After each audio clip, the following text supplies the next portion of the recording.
I'm lost in your haze where the lights are low, drowning in the depths of your eyes. I'm ready to go. In the shadows we'll find our way. Through the night our love will stay. In your love I'm lost, I'm found. In your heart my home is bound.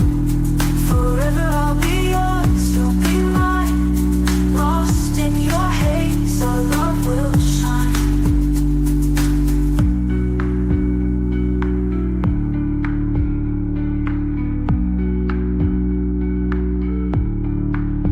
In your love, I'm lost, I'm found.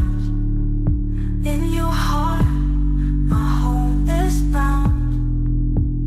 Forever I'll be yours, you'll be mine. Lost in your haze, our love will shine.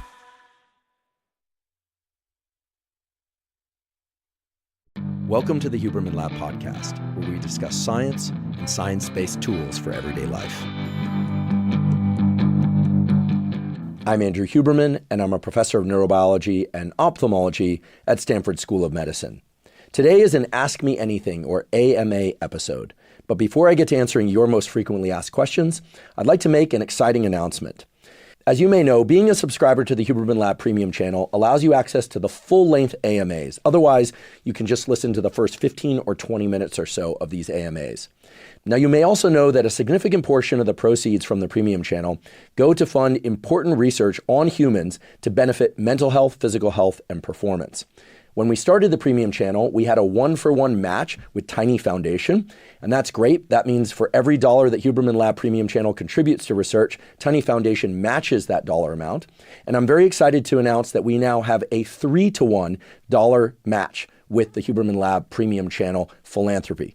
That means for every dollar that we would contribute to research, 3 more dollars are matched to that dollar. That's a 4x amplification of the funding to benefit important studies, again, on human beings for mental health, physical health, and performance. And of course, as those studies are completed and published, we will be sharing with you the information and how it can benefit all of you. So for those of you that are already Huberman Lab Premium channel subscribers, thank you. And for those of you that are considering becoming Premium channel subscribers, please keep in mind that 3-to-1 dollar match that greatly amplifies your subscription. If you'd like to subscribe to the Huberman Lab Podcast Premium channel, please go to hubermanlab.com/premium. It is $10 a month to subscribe, or you can pay $100 all at once to get an entire 12-month subscription for a year. We also have a lifetime subscription model that is a one-time payment. And again, you can find that option at hubermanlab.com/premium. For those of you that are already subscribers to the Premium channel, please go to hubermanlab.com/premium and download the Premium subscription feed. And for those of you that are not Huberman Lab Podcast Premium subscribers, you can still hear the first 20 minutes of today's episode and determine whether or not becoming a Premium subscriber is for you. So without further ado, let's get to answering your questions. The first question is about scheduling fitness. That is, how to ensure that you get sufficient number of resistance training and cardiovascular workouts per week in order to best benefit your immediate and long-term health. Now, I did an episode of the Huberman Lab podcast all about what I call a foundational fitness protocol. The foundational fitness protocol is the one that I've followed more or less for the last 30 plus years. And it certainly is not the only protocol that works out there, but it's a schedule that most people can adhere to over time and that checks off the boxes for what the current research tells us we need in order to maximize our cardiovascular health, to maximize our neuromuscular health, and to do so with a minimal time commitment. Now, I've already put together, and I provide a link in the show note captions for the foundational fitness protocol in the form of a PDF, which spells out which workouts are done on which days, what the various workouts look like, including sets and reps, what options you have in terms of cardiovascular exercise. I personally like to run, but you could also use a rower, you can use a stationary bike. There's a lot of optionality inside of the foundational fitness protocol. And by the way, the foundational fitness protocol is available to all of you, completely zero cost. You don't even need to sign up for our Neural Network newsletter, although you can if you like. And again, you can find that by following a link in the show note captions or simply going to hubermanlab.com, going to the menu tab, scrolling down to newsletter, and then you can scroll down to the foundational fitness protocol. You can view it online, print it out. Again, doesn't cost anything and there's no barrier to entry, meaning you don't need to do anything to access it. You can just look at it or download it or print it, whatever you like. The basic structure of the foundational fitness protocol is 3 resistance training sessions per week and 3 cardiovascular training sessions per week, and then 1 complete rest day. Now, that might sound like a lot to some of you, but in fact, none of the workouts is particularly long. I think the longest workout in that entire foundational fitness protocol is about 60 minutes, maybe 75 minutes if you're moving slowly through the gym because somebody else is in the way or because you're, checking your phone a little too often, as we all sometimes do, that sort of thing. But the basic structure is as follows. For me, the foundational fitness protocol starts as day 1 on Monday, but you could start it as day 1 on any day of the week, frankly. So day 1 for me is to train legs. So that's quadriceps, hamstrings, and calves, and tibialis work, the front of the shin. For those of you that don't know, I'm a big fan of doing tibialis work. Then the next day is a complete day off, during which you could do, if you wanted, something like deliberate heat or deliberate cold exposure or both, but you don't have to. It's just nice to have a complete day off after training legs, because if you train legs properly, oftentimes it can be a bit tiring, and the next day you're recovering. Then the following day is either a cardiovascular training session of about 20 to 30 minutes of, say, a jog at a slightly more rapid clip than one would consider zone 2 cardio. Zone 2 cardio is where you can carry out a conversation, so a little bit faster than that.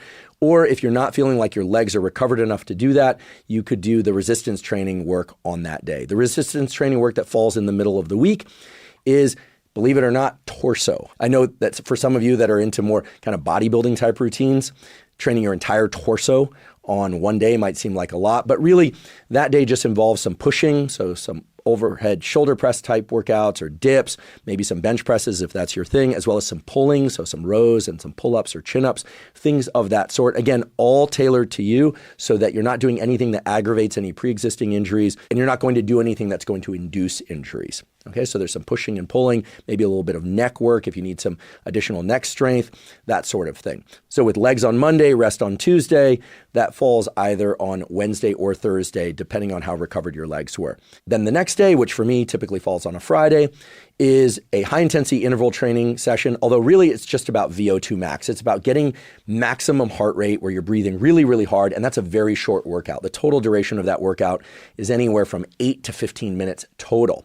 So for me, it involves getting on an Airdyne bike. Those are those bikes with some resistance because there's a fan, although you could do this on a rower. Basically anything where you can exert yourself to get your heart rate way, way up and breathe very, very hard, where you're not going to injure your musculoskeletal system. You're not going to do any soft tissue damage. So you need to figure out what that is for you. Again, the PDF explains how to select that.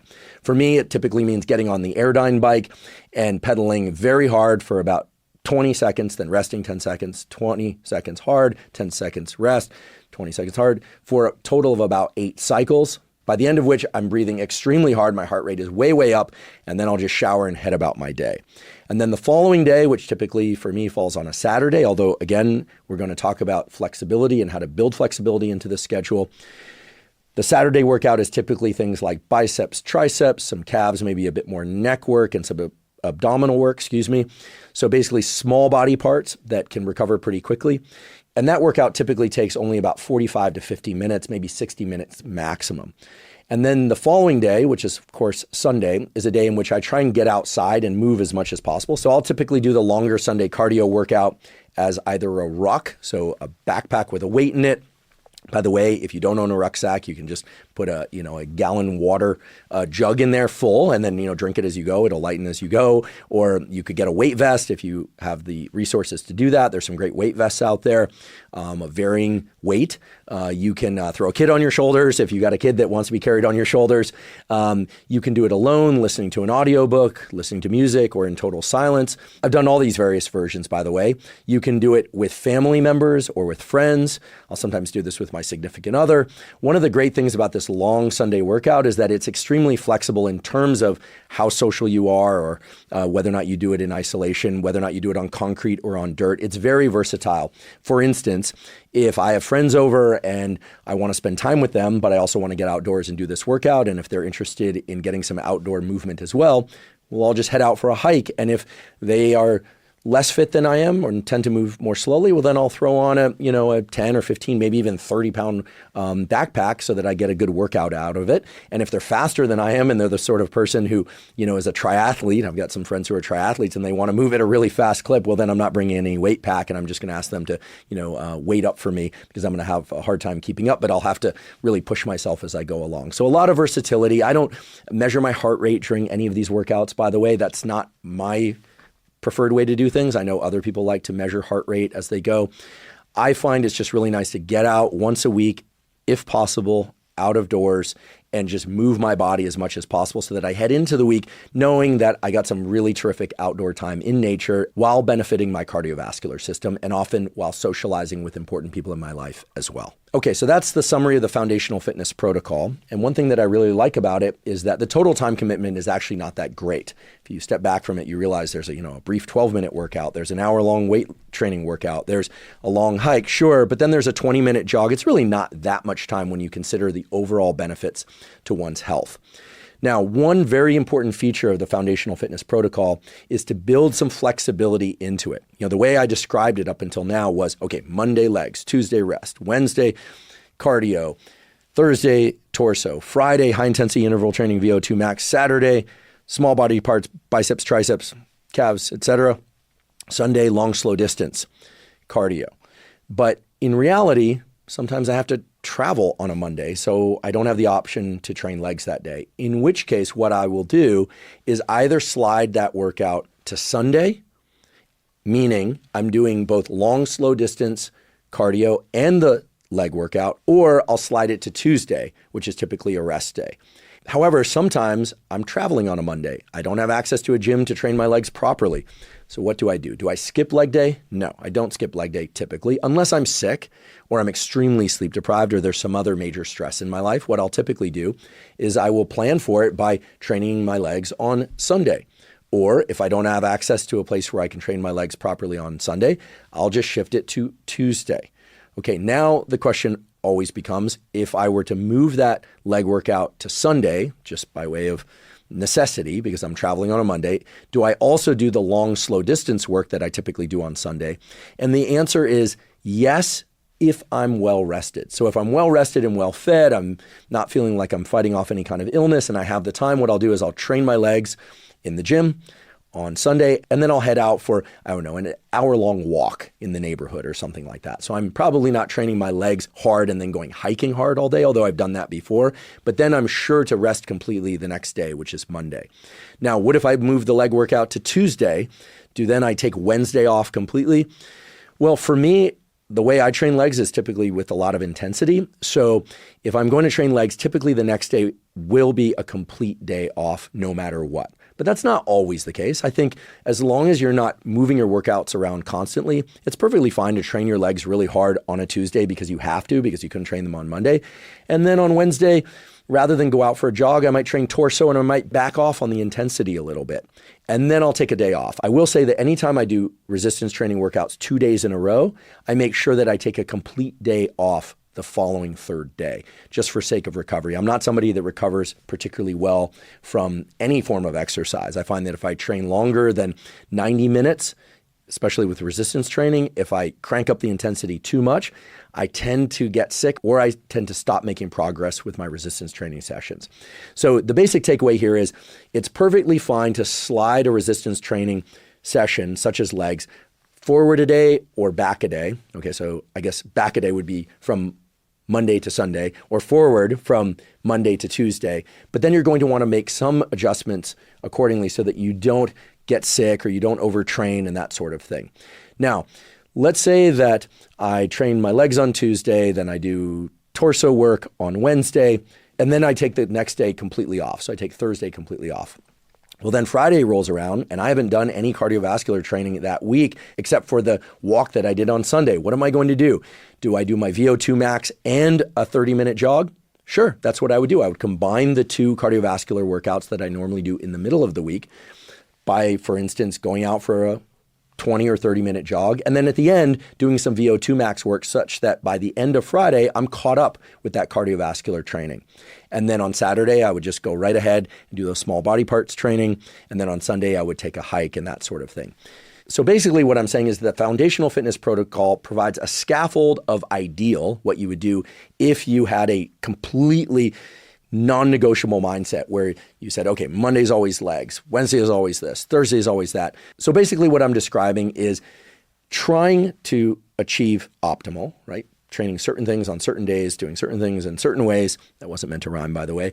But the reality is we all have travel. We all get run down.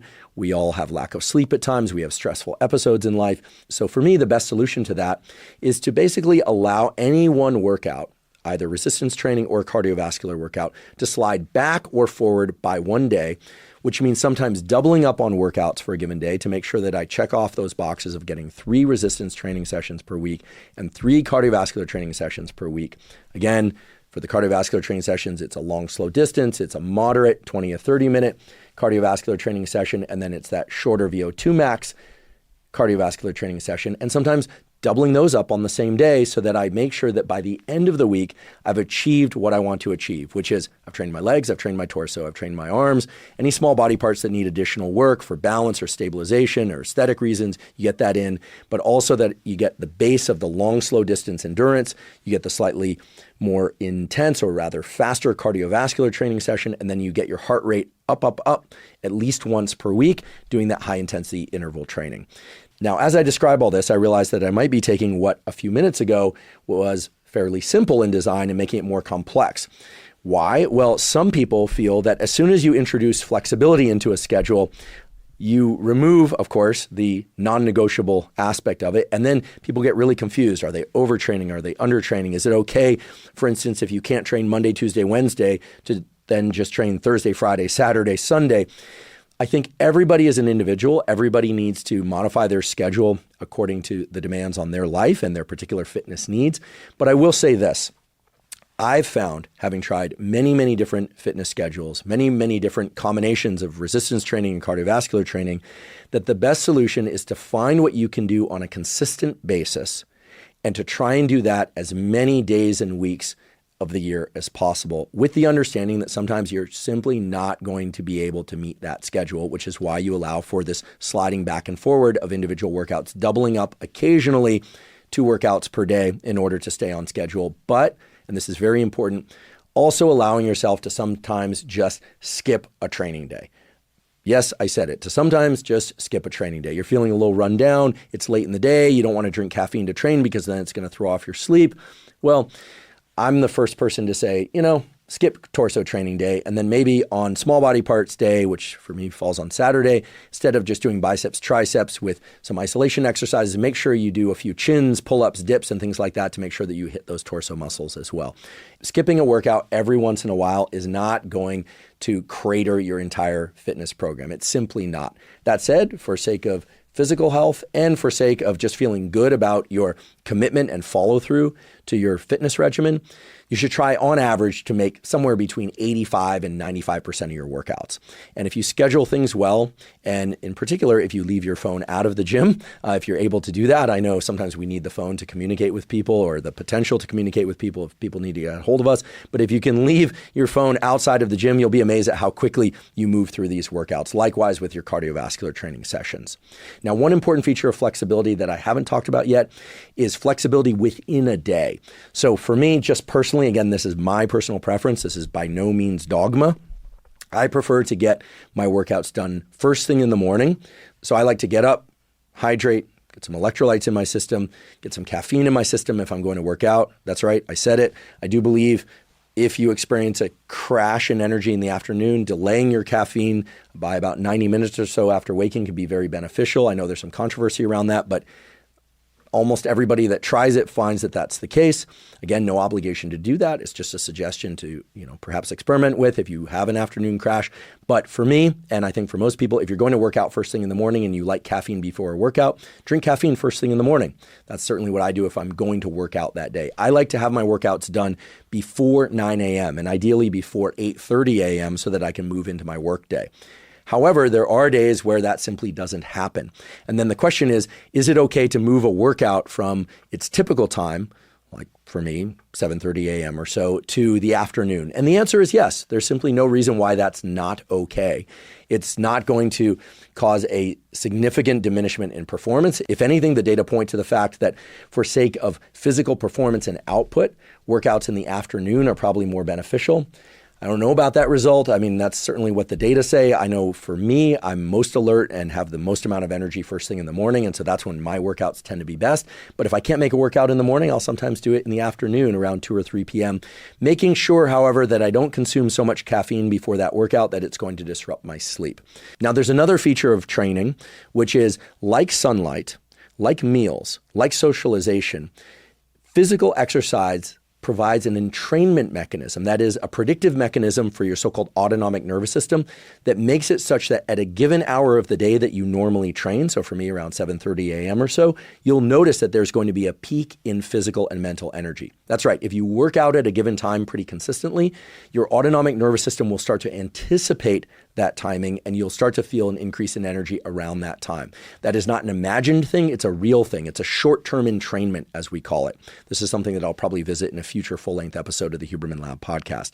But what you'll notice is that around the time that you normally train or run or whatever you want to call it, you start to feel an increase in energy. And you can leverage that by going ahead and training. But if you don't have the opportunity to train, then I do think it's a good idea to still get that training session in at a later time during the day if you have the opportunity. Otherwise, you may have to slide it to the day before or the day after, as we talked about a few minutes ago, or you may have to skip entirely.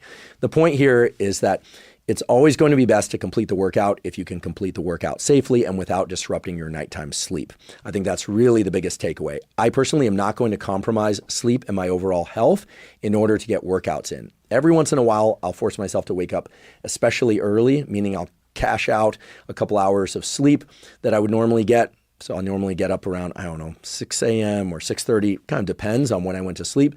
But sometimes I'll give up 2 hours of sleep to get a workout in the morning if I'm going to fly that day. I will sometimes do that. However, if I'm very fatigued, if I've been exposed to colds and flus, I'm feeling kind of run down, then I won't do that. I'll prioritize sleep. Most of the time I prioritize sleep, but there are those occasions in which I'll prioritize the workout. Each and all of us have those options, and my suggestion is to really look at things on a case-by-case, meaning you as an individual, and on a daily basis, taking into account what happened the day before, how stressed you are, how much sleep you're getting, how much exposure to colds and flus, and to pay attention to how hard you've been training recently. You know, if you're on a family vacation and you want more time with family, are you really going to compromise time with family in order to get your workouts in? I think that would be probably a bad idea, if I'm honest. I think you want to prioritize social life. That's super important. But then, of course, you don't want to prioritize social life to the detriment of your physical health. So it's all a bit of give and take. And what I've tried to describe here is, again, a recap of the foundational fitness protocol. The places where there's some flexibility, you can move workouts back a day or forward a day if you like. You could double up if you like, especially if you're getting great rest and you're well fed, etc. And you can also move the workout up or down in the day depending on how much energy you have, how much sleep you've gotten, and of course how rigid you are with yourself. Some people are just really rigid. They are completely in the non-negotiable stance. They get their workout in no matter what because they feel as if they don't, then they're going to be grumpy or they're going to fall off schedule. Other people like me try to get the workouts done, I would say anywhere from 85 to 95% of the time I get those workouts done. Occasionally I skip them, typically because life stress, travel, or some sort of low-grade illness, a cold or a flu or something of that sort. I get those pretty rarely, but they do happen. So that's really how I answer this question of how to build flexibility into one's fitness schedule.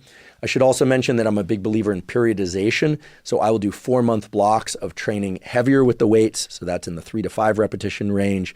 Then another 3 to 4 month block will follow where I'm training slightly less heavy. So I'll typically be using anywhere from 5 to 8 repetition range. And then for the next 4-month block, I'll be using somewhere between 8 and 15 repetition range. Every once in a while, I'll mix it up so that, if I've been training heavy a lot, I might do a lighter workout. Or if I've been training lighter, I might do a heavy workout. Again, not super rigid.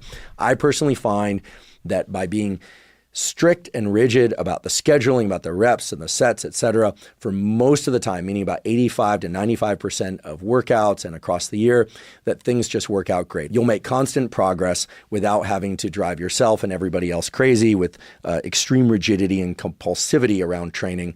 And then, of course, you can enjoy those days off. You can enjoy the flexibility in your schedule because, yes, physical fitness is wonderful, but unless you're an athlete, especially a professional athlete, really, physical fitness is about being able to lean into other aspects of life with more vigor. At least that's what it's about for me, and I think that's what it's about for most people. Thank you for joining for the beginning of this Ask Me Anything episode. To hear the full episode and to hear future episodes of these Ask Me Anything sessions, plus to receive transcripts of them and transcripts of the Huberman Lab podcast standard channel and premium tools not released anywhere else, please go to hubermanlab.com/premium. Just to remind you why we launched the Huberman Lab podcast premium channel, it's really twofold. First of all, it's to raise support for the standard Huberman Lab podcast channel, which of course will still be continued to be released every Monday in full length. We are not going to change the format or anything about the standard Huberman Lab podcast. And to fund research, in particular research done on human beings, so not animal models, but on human beings, which I think we all agree is the species that we are most interested in. And we are going to specifically fund research that is aimed toward developing further protocols for mental health, physical health, and performance. And those protocols will be distributed through all channels, not just the premium channel, but through all channels, Huberman Lab podcast and other media channels. So the idea here is to give you information to your burning questions in depth and allow you the opportunity to support the kind of research that provides those kinds of answers in the first place. If you'd like to sign up for the Huberman Lab premium channel, again, there's a cost of $10 per month, or you can pay $100 up front for the entire year. That will give you access to all the AMAs. You can ask questions and get answers to your questions, and you'll, of course, get answers to all the questions that other people ask as well. There will also be some premium content, such as transcripts of the AMAs and various transcripts and protocols of Huberman Lab podcast episodes not found elsewhere. And again, you'll be supporting research for mental health, physical health, and performance. You can sign up for the premium channel by going to hubermanlab.com/premium. Again, that's hubermanlab.com/premium. And as always, thank you for your interest in science.